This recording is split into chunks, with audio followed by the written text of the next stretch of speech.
Zuva richibuda, zuva richinyura, marwadzo achapora, anoziva ndiBaba. Ropafadzai moyo wangu, chengetedzai vavengi vangu, ramangwana handizive, anoziva ndiBaba. Chirwere chese vachaparadza, murapi mukuru vatiratidza, vauchachema vokunyaradza, vasara wega vokutandadza.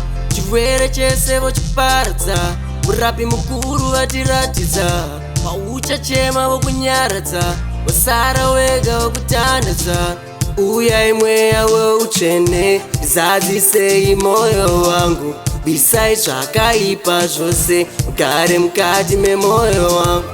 Uyai mweya weutsvene, zadzisei moyo wangu, bisai zvakaipa zvose, ugare mukati memoyo wangu.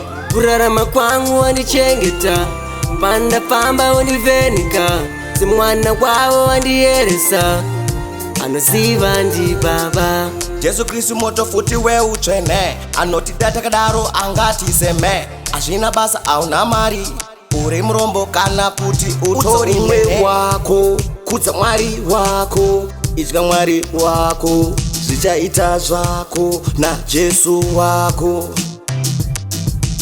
Chirwere chese vachaparadza, murapi mukuru vatiratidza, vauchachema vokunyaradza, vasara wega vokutandadza.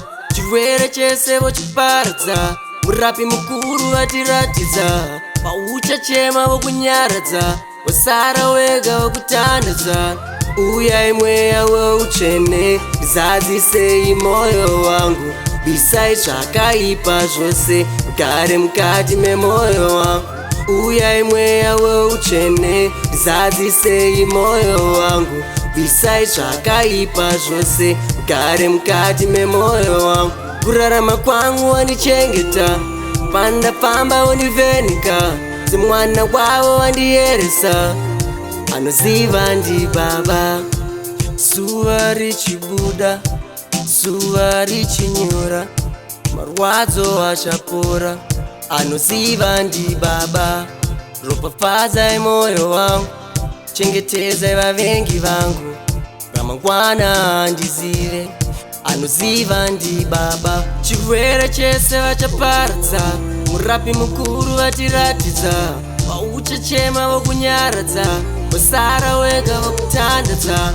Chirwere chese vochiparadza, murapi mukuru vatiratidza, vauchachema vokunyaradza, vasara wega vokutandadza.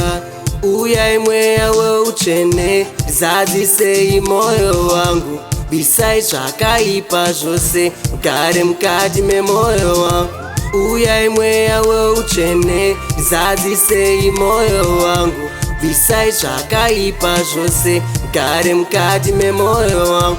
Kurarama kwangu wandichengeta, pandafamba wandivheneka, semwana wavo wandiyeresa, anoziva ndiBaba.